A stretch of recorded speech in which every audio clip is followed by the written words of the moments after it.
કમાણી દિવસે એ આપણને શુદ્ધ કરશે. જેમ સ્નાન કરીએ તો શરીર શુદ્ધ થાય અને ધ્યાન ધરીએ તો મન શુદ્ધ થાય, તેમ દાન કરીએ ને તો દ્રવ્ય શુદ્ધ થાય છે. દ્રવ્યની શુદ્ધિ માટે પણ દાન કરવું જોઈએ, નહીં તો એ અશુદ્ધ દ્રવ્ય આપણું સર્વ નાશ કરી દેશે. મને દ્રવ્ય શુદ્ધિ કરવા માટે પણ દાન કરવું. આપણી કમાણીમાં ધર્મનો ગરીબનો ભાગ રાખો, એકલ પેટા નહીં થવાનું. પ્રભુએ આપણને જે કંઈ આપ્યું છે, ગુરુ મહારાજે ગાયું ને કે રાચું મન મોજાર, આપવામાં મને આનંદ થાય. પેલાએ આમ બોલી રોટલી. હવે યહૂદી ધર્મમાં એવો નિયમ છે કે જ્યારે રોટલો આપ્યો હોય એનો આભાર માનવો જોઈએ. એટલે પેલો ડોસો મા મુસીબતે બોલ્યો કે અબ્રાહમ, 7 દિવસ પછી આજે હું અન્ન જોઉં છું, તો મને અન્ન આપ્યું, તમારો આભાર. અબ્રાહમે કહ્યું, મારો આભાર નહીં માનવાનો ભાઈ, આભાર ભગવાનનો માન કે જેણે મને આપ્યું છે. કે ભગવાનનો આભાર નહીં માનું. અરે પણ ભગવાનનો આભાર માન, કે ભગવાનનો નહીં માનું. હું તને કહું છું કે ભગવાનનો આભાર માન, મારો આભાર નહીં માનવાનો. હું ભગવાનનો નહીં માનું. કેમ નહીં માને? ભગવાન કોણ છે? કઈ મુઓ છે ભગવાન? આવે ને મારી પાસે, જો ભગવાન મારા હાથમાં આવી જાય કઈ એનું માથું મચડી નાખું ભગવાનનું. 80 વર્ષથી આ મને દુઃખ દેવામાં બાકી રાખી છે. ભગવાન કઈ છે તારો બતાય તો ગાળો દેવા લાગ્યો. ઓય મારા ભગવાનને ગાળો દે છે કે દેવાનો? તો નથી ખાવું, નથી ખાવું, હાથમાં મૂકવામાં જ બાકી. નીચે મૂકી દીધી. ચાલ નીકળ, બહાર નીકળી જાઉં છું. આ પણ એવું હતું. બહાર નીકળી ગયો પેલો વૃદ્ધ, 7 દિવસનો ભૂખ્યો બહાર ચાલ્યો ગયો. અબ્રાહમ બેઠા. હવે દીધામાં બે સારું કર્યું કે ખોટું કર્યું? એક 7 દિવસના ભૂખ્યા ગરડા માણસને મોઢામાં અન્ન મૂકવાની તૈયારીમાં મેં છૂટવી લીધો, ભણા બધી ઉછાળીને કાઢી મૂક્યો. આ મેં સારું કર્યું? ત્યાર પછી બીજો વિચાર આવ્યો કે જે મારા ભગવાનને ગાળો દે, જે મારા ભગવાનને આવી રીતે ખરાબ કે, એ જીવતો જ ના રહેવો જોઈએ. સ્વાલો મરી જાય તો સારું. જેટલો વધારે જીવશે એટલો મારા ભગવાનને વધારે ગાળો દેશે, માટે એ મરવો જ જોઈએ. મેં કશું ખોટું નથી કર્યું, એવાનું તો મારવા જ જોઈએ. સો મરી જતો. પાછો વિચાર આવ્યો કે સારું તારે એ ખોટું શું કર્યું? 7 દિવસના ભૂખ્યા માણસને ભોળા પરથી ઉઠાડીને કાઢી મૂક્યો. આ મેં સારું કર્યું? આમ અબ્રાહમ દ્વિધામાં પડી ગયા કે મેં સારું કર્યું કે નકામું કર્યું. એ જ વખતે આમ જોયે છે તો તેજના વર્તુળમાં એમને ભગવાનને જોયા. ભગવાનની આંખમાં આંસુ હતા. અબ્રાહમ 80 વર્ષથી મેં એને નિભાવ્યો, એક રાત પણ તું ના નિભાવી શક્યો. ભગવાન એટલું મારું સ્વરૂપ હતું. કયા સ્વરૂપે ભગવાન બહારને આવીને ઉભા રહેશે કોણ જાણે છે? માનવ માત્રને આપણા પ્રભુનું સ્વરૂપ માની એની સેવા કરો ભાઈ. એ જ સાચો અવધૂતનો આદેશ છે. કોઈનો તિરસ્કાર ના કરશો. શું બગાડ્યું છે? કોઈનો દોષ નહીં જોવાનો. એ ભૂખ્યો છે ને એની ભૂખ જુઓ, એનું દુઃખ જુઓ. પછી કે દારૂ પીએ છે, આ તો સટોરીઓ છે, આ તો નકામો છે, માટે એને ખાવાનું ના આપશો, એ નહીં, એનું ભૂખ જોવાનું. દર્દીને ટેબલ પર સુવડાવ્યો ઓપરેશન માટે, ડાક્ટરે કોણ છે જોતો નથી, એનું દર્દ જ જુએ છે. અને એને કઈ રીતે સારું થાય, એ દર્દને કેમ કરીને દૂર કરાય એ જ પ્રયત્ન કરે છે. તેને એનું દુઃખ જુએ, એની ભૂખ જુએ, એનો કર્મ ન જુઓ. કર્મનો ન્યાય કરનાર આપણે કોણ? એનો ન્યાય ભગવાન કરશે. એને ભોગવી એ ભોગવશે. પણ આપણે તો ભૂખ્યો છે ને, હા તેને અન્ન આપી દો, તરસ્યો છે પાણી આપી દો, ધ્રુજે છે ઓઢવાનું આપી દો, મોદો છે ચાલ દવાખાને લઈ જાઓ. બસ આ આપણું કર્તવ્ય છે. એનું કર્મ શું છે એ જોવાનો આપણને કોઈ હક નથી. આપણને આટલું જ કરવાનું છે. બહાર આવેલો જો હવે અબ્રાહમને ખબર પડી મેં આ શું કરી નાખ્યું, મારા ભગવાનને કાઢી મૂક્યા. આવશે આગળ પ્રસંગ બાપજીનો. છોટુભાઈ શેઠને બાપજી કહે છે કે હું તમારે ત્યાં આવું છોટુભાઈ, ભૂખ્યો તરસ્યો, તો તમને આવકારો આપો કે ના આપો, કે કાઢી મૂકો? કે બાપજી તમને તો ગાડી મૂકતો હશે. અને એક દિવસ ફકીરના વેસે જઈને ઉભા રહ્યા બાપજી, અને અલ્લાહુ અકબર કહ્યું, અરે આગળ જા આગળ જા આગળ જા. આગળ જતા રહ્યા. થોડી વાર પછી પાછા ગુરુદેવ મૂળ સ્વરૂપમાં આવ્યા. છોટુભાઈ ગુરુદેવ દત્ત. બાપજી બાપજી બાપજી. શું બાપજી બાપજી? એક વખત તો બાપજીને જાકારો આપ્યો તમે, હવે શું બાપજીને? ત્યારે એમને ભાન આવ્યું. માટે આરણે આવનાર મારા પ્રભુનું સ્વરૂપ છે એમ માનીને બને તો એનો આપજો, ના બને તો કઈ નહીં, પણ એનો તિરસ્કાર ન કરશો. જે બીજાને ક્ષુદ્ર માને છે, જે બીજાને હલકો માને છે, જે બીજાને નીચ માને છે, બીજાને નાલાયક માને છે, એ કોઈ દાડો ઊંચો ન આવે. હા, ભગવાન કૃષ્ણચંદ્રજી જુઓ, 5000 વર્ષ થયા છે એમને ગયે, પણ લોક હૃદયમાં કેટલું ઊંચું એમનું સ્થાન છે.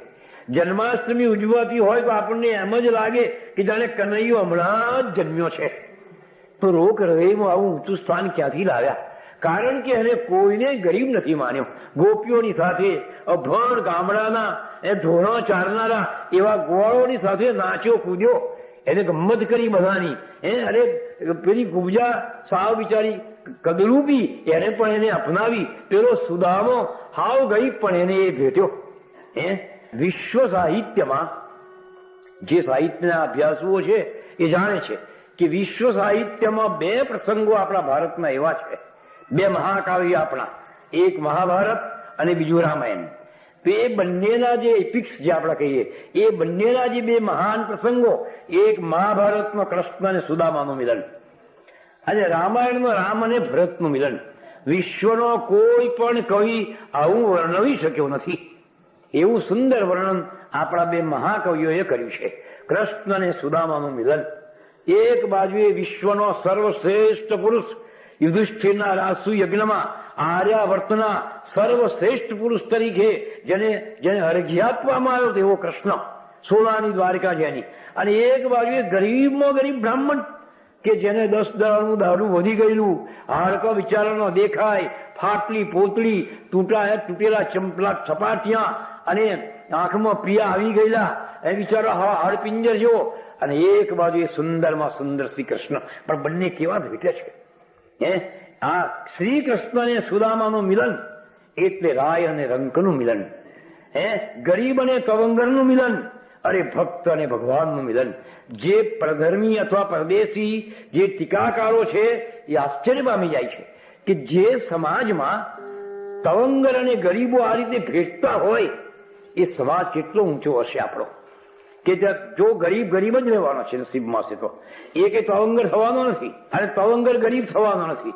એ તો પૂર્વના એના પુણ્ય પ્રમાણે, એના કર્મ પ્રમાણે મળવાનું જ છે. કોઈ એમ માનતું હોય કે અમે ગરીબોની ગરીબી મટાવી દઈશું તો એ ભીત મૂલ્યો છે. ગરીબ ગરીબ રહેવાનો જ, કારણ કે કર્મ પ્રમાણે મળવાનું છે. પણ એનું કર્મ ન જોતા આપણે એની ગરીબાઈ જોઈ નહીં, પણ એનો પ્રેમ જોવાનો. જુઓ, કૃષ્ણ અને સુદામાનું મિલન એ જે સમાજમાં ગરીબો અને તવંગરો આવી રીતે ભેટતા હોય એ સમાજ કેવો હશે? વિચાર તો કરો, કેટલો ઊંચી એની આદર્શ હશે.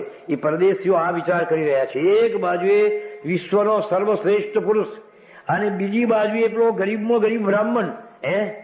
ફાટી સી ધોતી તૂટી સી પનૈયા, ચલત પાઉ ઘસે સુદામાજી કો દેખત શ્યામ હસે.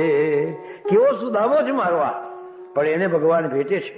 જે સમાજમાં ગરીબ અને તવંગર આ રીતે ભેટતા હોય એ સમાજનું જે સંસ્કૃતિ કેટલી ઊંચી છે એનો ખ્યાલ એ પરદેશીઓને આવ્યો કે આ લોકો કેવા છે.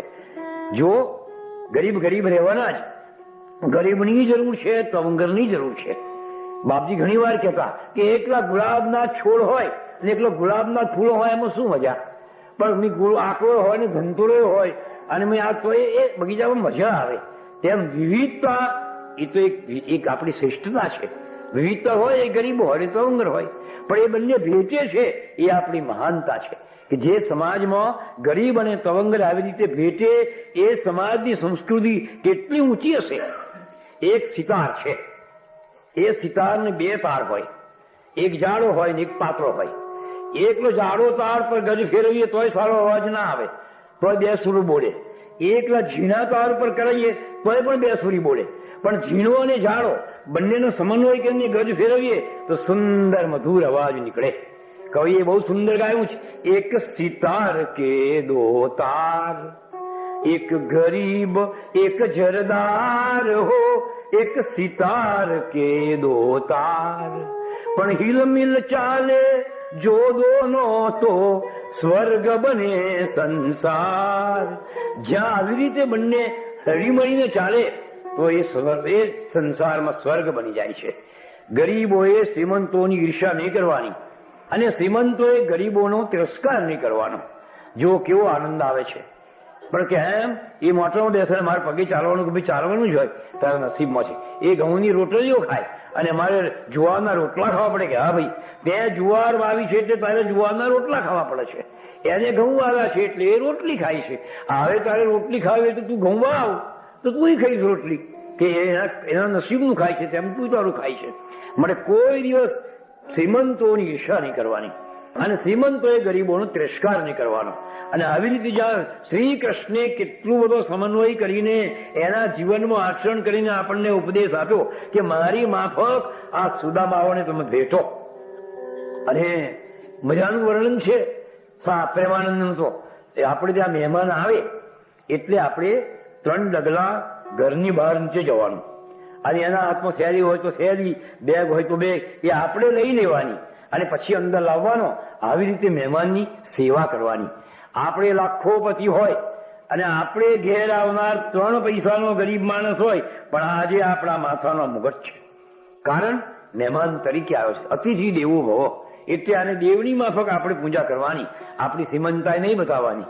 એટલે એનું 3 ડગલા ઉતરીને બેગ હોય તો બેગ, થેલી હોય તો થેલી લઈ લેવાની અને આપણે ભરવાની. આજ તો આપણે અહીં હિંચકા પર બેઠા હોય પેલો મહેમાન આવ્યો અંદર ઠેઠ આવીને ખૂંટીએ જ્યાં થેલી ભરવાનું તો જો તારીની રહેવાનું તો શું લાવ હોય. આટલા બધા બસના ટાઈમ છે તો હોય થેલી લઈને ભરવી ના તો આ જમાનાનો ક્યાં પેલો ભગવાને જોયું કે સુદામાના હાથમાં કશું છે નહીં, મારે એની સેવા શી કરવી. એટલે તુંબી પાત્ર ઉલાડીને લીધું દાસત્વ વિનાના છે કીધું. પ્રેમાનંદે શું વર્ણન કર્યું છે કે એના હાથમાં તુંબડી જોઈ, બીજું તો કઈ હતું નહીં. ભગવાને તુંબડી લઈ લીધી. આપણા જે મહેમાન છે એની સેવા કરવાની. એમ કીધું થેલીમાં લાયા હોય તો લઈ લઈએ આપણે, પણ ફટ શું લઈ લીધી. તુંબી પાત્ર ઉલાડીને લીધું દાસત્વ દીનાના છે કીધું. આપણા મહેમાનનું દાસત્વ કરવું પડે એ આપણી સંસ્કૃતિ છે.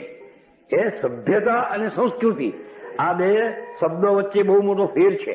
કલ્ચર અને સિવિલાઇઝેશન.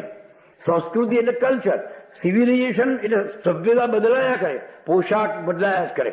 પહેલા કેવું પહેરતા હતા, પછી કેવું પહેરતા હતા, પછી કેવું પહેરતા હતા. એટલે એ બધી સભ્યતા છે એ બદલાયા કરે. મકાનોના એ પણ રંગ બદલાયા કરે, રિવાજો બદલાયા કરે. પણ જે સંસ્કૃતિ છે આપણી કલ્ચર કે બીજાને જોઈને એનો ભાવ ભાઈ મહેમાન આવે એટલે આવો ખો, એને પાણી આપો, એને જમાડો, એનું સ્વાગત કરો. આ આપણી સંસ્કૃતિ છે.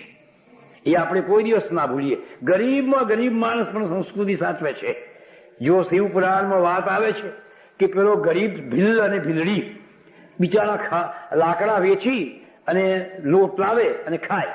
હવે એક દિવસ વરસાદ હતો, લાકડો વેચાયો નહીં એટલે એના 2 જ રોટલા થાય એટલો લોટ હતો.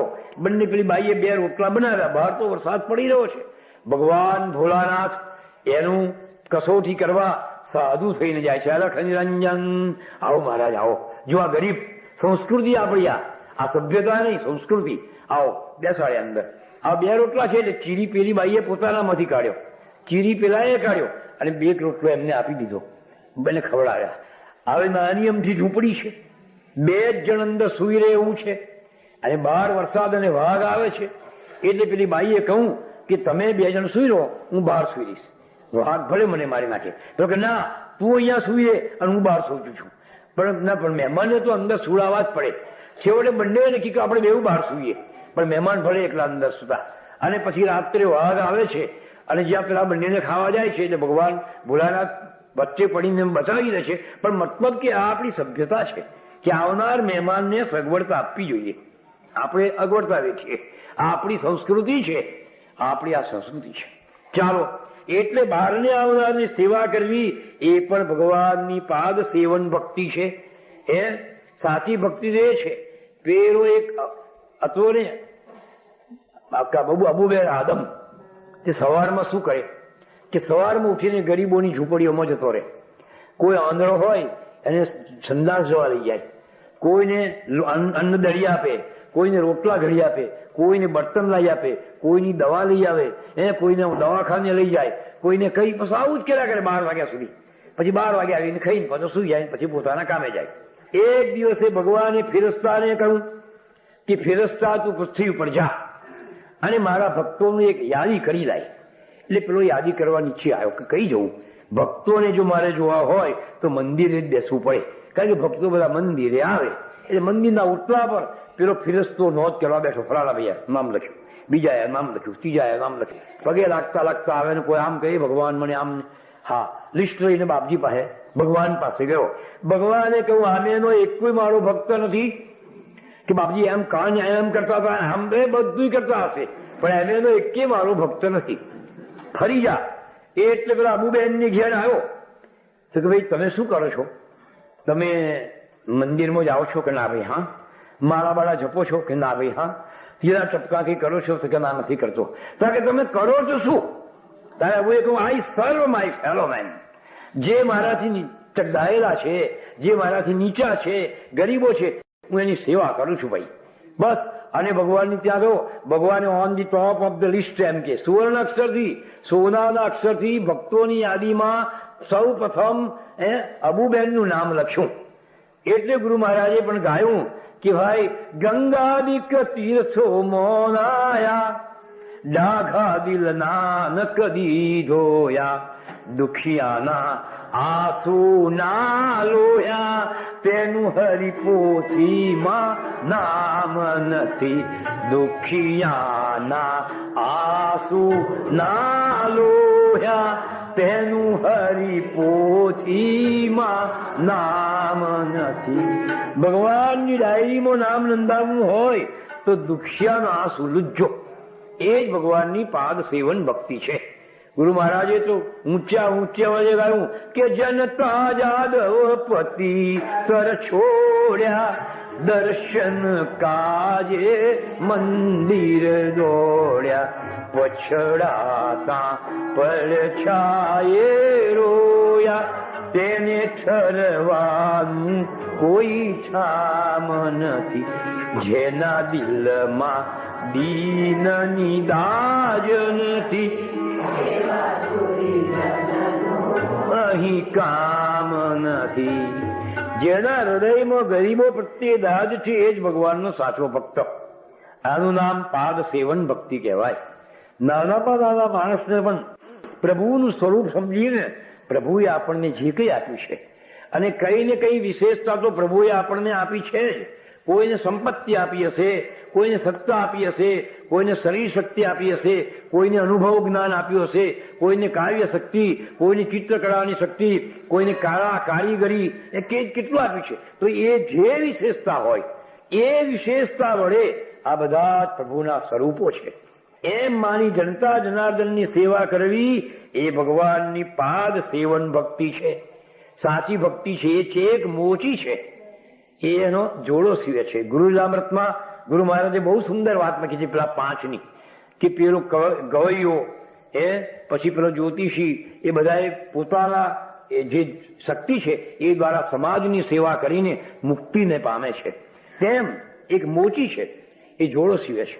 જોડા સીવતા સીવતા મનમાં કેવો વિચાર કરે છે કે મારો જે જોડો પહેરે એ ખૂબ સુખી થાય, મારો જોડો એને નડે ના, મારો જોડો 12 મહિના સુધી એને ચાલે, એને જરાય એના પગમાં બંધ બેસતો આવી જાય, એને બહુ સરસ લાગે, બસ એવા પ્રેમથી જોડો સીવે અને એના ગ્રાહકને પહેરાવે પૈસા લઈને. હા, તો એ એની પાદ સેવન ભક્તિ છે. કારણ કે એની પાછળ છેતરવાની વૃત્તિ નથી, સેવાની વૃત્તિ છે કે મારો ગ્રાહક મારો જોડો પહેરે તો એ આનંદ પામે.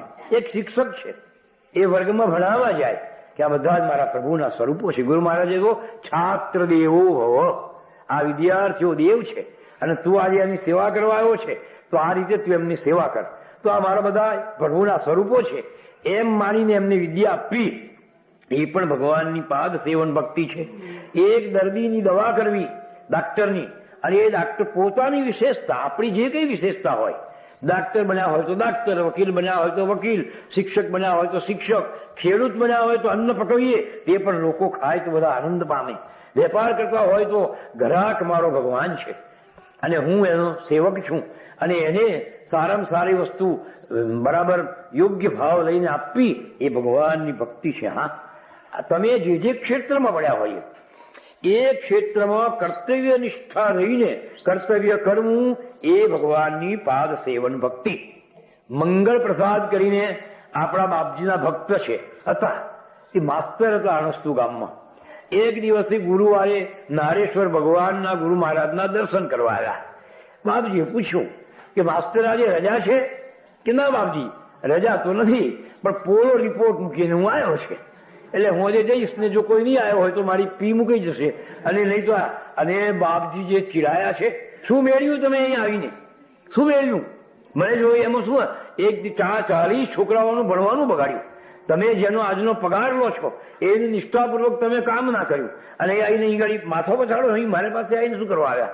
ખબરદાર, જો રજા હોય તો જ આવવાનું, નીકળ આવવાનું નહીં. જો કેટલી બધી કર્તવ્ય નિષ્ઠા. કર્તવ્ય નિષ્ઠા એ જ ભગવાનની પરમ ભક્તિ. પછી કર્તવ્યમાં આપણે, હું તો કઈ 4 કલાક મોડા જઈશું, પણ આપણે મંદિરે જઈ આવીશું. ભગવાનને દંશે દર્શન મંજૂર નથી. આપણે જાણીએ કે હું દર્શન કરવા ગયો નિહાર પાડીને, અથવા તો મારા દર્દીઓને એ કરીને, પેલો દર્દી મરવા પડ્યો હોય અને કે ના હું તો જપમાંથી નહીં ઉઠું, તો એ ડાક્ટરને શું કરવાનું? તારી પહેલી ફરજ તો એની દવા કરવાની છે. આ જ સાચી પાદ સેવન ભક્તિ છે, અને એ જ આપણા અંતઃકરણને શુદ્ધ કરે અને આપણું કલ્યાણ કરે. એટલે પાદ સેવન ભક્તિનો બહુ વ્યાપક અર્થ છે. નાનામાં નાના માણસની પણ સેવા એ ભગવાનની પાદ સેવન ભક્તિ છે. કારણ કે બધા જ ભગવાનના પગ છે, ચરણ છે. ભગવાનના ચરણ એટલે બધા ગરીબો, તરછોડાયેલાઓ, આ વૃદ્ધો, આ માદાઓ, અશક્તો, આ બધા જ પ્રભુના સ્વરૂપ છે. એમ માનીને એની સેવા કરવી એ ભગવાનની પાદ સેવન ભક્તિ છે. આપણા કર્તવ્યમાં બરાબર નિષ્ઠાપૂર્વક કામ કરીએ કે હું જ્યાં બેઠો છું, મોચી હોય તો મોચી, એટલો જ ભક્ત છે કે જેટલો પૂજારી ભક્ત હોય. એક પૂજા કરનાર અંદર જેટલા પ્રેમથી ભગવાનને સાફસૂફી કરે ને ભગવાન એના પર પ્રસન્ન થાય, એટલો જ પ્રસન્ન બહારથી સાફસૂફી કરનારના પર ભગવાન થાય. જો ગુરુલામૃતનો તો બાપજીએ હદ કરી નાખી છે. પેલો તંતુક વણકર હતો, બિચારો કશું કોદાળો આશા રાખે નહીં. પૂજો વાળે સાફસૂફી કરીને પાણી છાંટી દૂરથી જ પગે લાગીને જતો રહે. દૂરથી જ પાસે જતો હોય તો બાપજી મારી સાથે બોલે, મને આશીર્વાદ આપે, મારા માથે હાથ મૂકે, મારી જોડે વાતચીત કરે. આવો વિચાર સરખો એને કર્યો નથી. વર્ષો સુધી સેવા કરી તો ભગવાને એને બોલાવે, અહીંયા આવ, શિવરાત્રીના દિવસે અહીંયા આવ, ચાલ મારા ચરણ પકડી લે. જો સાયન દેવને ભગવાને ચરણ નથી પકડાવ્યા, નંદી અને બધા કેટલાય મોટા મોટા બ્રાહ્મણો પવિત્ર એમના ભક્તો હતા, પણ કોઈને ભગવાને પગ નથી જ પકડાવ્યા. પણ આ તંતુકને પગ પકડાવી દીધા. અને સંતના ચરણ પકડે ને એનું ઉર્ધ્વીકરણ થાય, એ ઊંચો જાય. ઊંચા જવું હોય તો સંતના શરણ સેવો. પેલા તંતુકે જ્યાં ભગવાનના પગ પકડ્યા કે સદા જ ઊંચો જતો રહ્યો, અને ત્યાં શૈલ પર્વત પર લઈ ગયા. એને દ્રષ્ટિ બદલી નાખી એની. જે મંદિરમાં દર્શન કરવા ગયો ત્યાં એને સ્વામી મહારાજના જ દર્શન થયા. જો કેવી એની ભક્તિ કહેવાય. હવે એને જપ નતા કર્યા, એને અનુષ્ઠાન નતા કર્યા, એને કશું કર્યું નતું, માત્ર પૂજવો જ વાળ્યો હતો. પણ ભગવાનની નાનામાં નાની સેવા પણ ભક્તનું કેટલું કલ્યાણ કરે છે. માટે હંમેશા આ પાદ સેવન ભક્તિ આનું નામ કહેવાય. ભલે એ નાની હોય પણ એના વડે અંતઃકરણ શુદ્ધ થાય છે. તો જે વસ્તુ આપણી પાસે વિશેષતા છે, એ વિશેષતા વડે આ બધા જે સમાજના માણસો છે એ પ્રભુના સ્વરૂપો છે. એ વિશેષતાનો લાભ એમને આપીએ, એના વડે એની સેવા કરીએ, એ જ ભગવાનની સાચી પાદ સેવન ભક્તિ. શ્રવણ કીર્તન ને વળી સ્મરણ પાદ સેવન. પાદ સેવન ભક્તિ આટલી બધી વ્યાપક છે અને એટલી બધી સહેલી છે કે આપણે ગમે ત્યારે કરી શકીએ. બીજાને મદદ કરીને, બીજાનું અરે મનમાં બેઠા બેઠા બીજાના શુભ સંકલ્પ સેવીએ કે ભગવાન વિશ્વનું કલ્યાણ થાવ, ભગવાન વિશ્વનું કલ્યાણ થાવ. આવા વિચારો કરીએ એ પણ ભગવાનની પાદ સેવન ભક્તિ છે. એ કોઈના માટે કદીએ બુરું ના ઈચ્છીએ. સંતો શું કરે છે? એ બેઠા બેઠા કશું જ કામ નથી કરતા, પણ છતાં એ કેટલું વિશ્વનું કલ્યાણ કરે છે. કારણ કે સુંદર સંકલ્પોને સેવે છે. ઋષિ મુનિઓની તો એટલી બધી પ્રાર્થનાઓ હતી કે તન્મે મનઃ શિવ સંકલ્પમસ્તુ. ભગવાન મારા અંતઃકરણમાં હંમેશા સુંદર વિચારો જ આવો, ખરાબ વિચારો નહીં. આનો ભદ્રા ક્રેતો જંતુ વિશ્વત.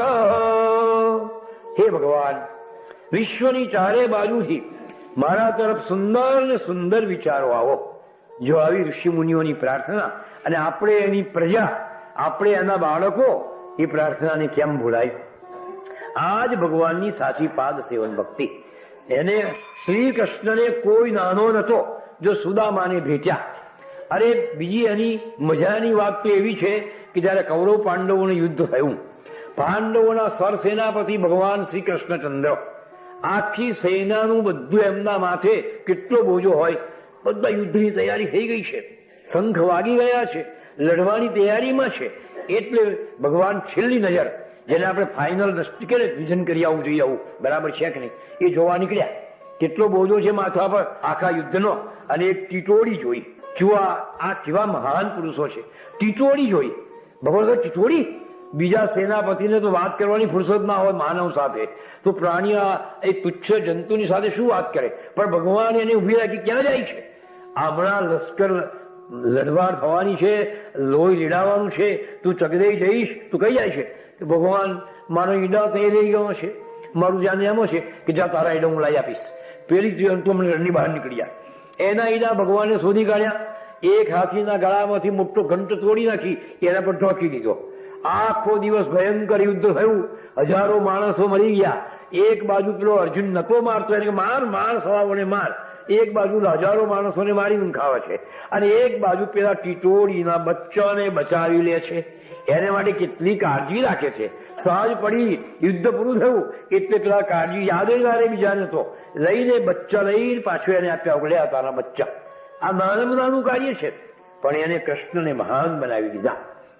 મહાન કોણ બને કે નાનામાં નાનાની પણ જે સેવા કરે. જો શ્રી કૃષ્ણ અચકાયા નથી જરાય, કુબજાની સેવા કરતા કે સુદામાની સેવા કરતા કે ગોવાળિયાઓ અભણ એમની સાથે હરતા ફરતા એ જરાય અચકાયા નથી, તો આજે યુગોના યુગો સુધી એ પૂજાય છે. મહાન તે જ બની શકે કે જે પાદ સેવન ભક્તિ કરે તે.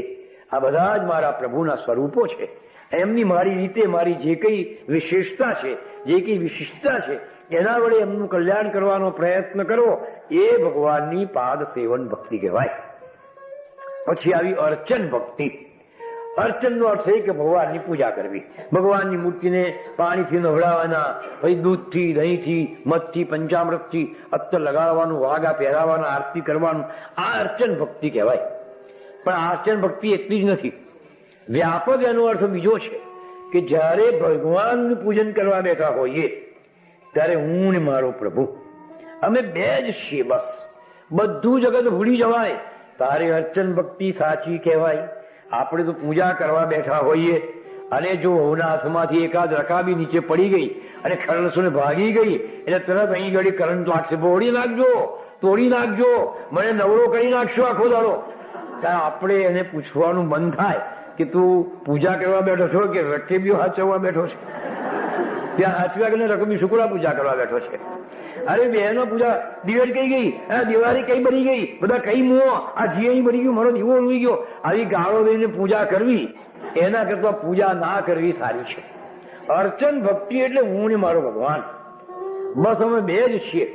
જો અર્ચન ભક્તિનો એક નમૂનો, આપણે ત્યાં બે પથ, શૈવ અને વૈષ્ણવ, બંને વચ્ચે ઝઘડા ચાલે. વૈષ્ણવ કહે છે વિષ્ણુ મોટા, પણ શિવ લોકો કહે છે શિવ મોટા. અને એટલે હદ સુધી આવી જાય કે કપડું સીવડાવવું છે એમ ના બોલે, સીવવાનું પાછા એ કપડું બનાવવું છે એમ બોલે. આવા કટ્ટર વિરોધી હતા, પણ એ અજ્ઞાનીઓ છે. જુઓ, ભગવાન વિષ્ણુ ભગવાનને શિવ ભગવાને અથવા બ્રહ્મે કે આ તિલોકની તમારે રક્ષા કરવી, પણ રક્ષા કરવું કેવી રીતે? મારી પાસે કઈ હથિયાર જોઈએ ને. એટલે વિષ્ણુ ભગવાને અર્ચન કર્યું. કોનું? શંકર ભગવાન. માટીનું બાણ બનાવ્યું અને માન સરોવરમાંથી દરરોજ પ્રાતઃકાળમાં વહેલા ઉઠીને 1000 કમળ લઈ આવે, સુવર્ણ કમળ, અને એક પછી એક કમળ ભગવાન શંકરને પ્રેમથી આરોપે. હું ને મારો પ્રભુ બે છે. થોડા દિવસ થયા, ભોળાનાથને વિચાર આવ્યો કે લાવ જરા વિષ્ણુની કસોટી કરું. એટલે 2 કમળ ઓછા કરી દીધા, ચોરી ગયા ભગવાન. વિષ્ણુ તો પાસે તળાવે જ જાય છે, એક પછી એક. હું મારો પ્રભુ, આપણે તો 2 કમળ ઓછા કઈ કાલે 2 વધારે ચડાવી દઈશું, આવે તો કઈ લેવા જઈએ પાછા, ચાલશે, આપણે બધું ચડાવી દઈએ. પણ તો વિષ્ણુ હતા એક ક્ષણનો વિચાર કર્યા સિવાય પોતાની આંખ કમળ જેવી હતી એટલી આંખ કાઢીને ભગવાનને અર્પણ કરી દીધી. એટલે ભગવાન ભોળાનાથ પ્રસન્ન થયા કે વિષ્ણુ ધન્ય છે, માગો શું જોઈએ છે? કે ભગવાન તમે મને રક્ષા કરવાનું તો કહ્યું, હું રક્ષા કરું કેવી રીતે? એટલે શંકર ભગવાને વિષ્ણુ ભગવાનને ચક્ર આપ્યું. વિષ્ણુ પાસે જે ચક્ર છે ને એ શંકર ભગવાનનું આપેલું છે. હરિસ્તે સાહસરમ કમલ બલિમાદાય પદયોર યદે કોને તસ્મિન નિજ મુદહરન નેત્ર કમલમ ગતો ભક્ત્યુદેક પરિણતિમસૌ ચક્ર વપુષા ત્રયાણામ રક્ષાય શ્રીપુરહર જાગરતી જગતામ. ભગવાન વિષ્ણુએ આ પ્રમાણે નેત્ર કમળથી પૂજા કરી તો ભગવાન શંકરે એમને ચક્ર આપ્યું અને કહ્યું કે આ ચક્ર વડે તમે ત્રણેય લોકની રક્ષા કરજો. તો શંકર ભગવાન ત્રિશૂળ ક્યાંથી લાવ્યા? ત્રિપુરાસુર નામનો રાક્ષસ હતો.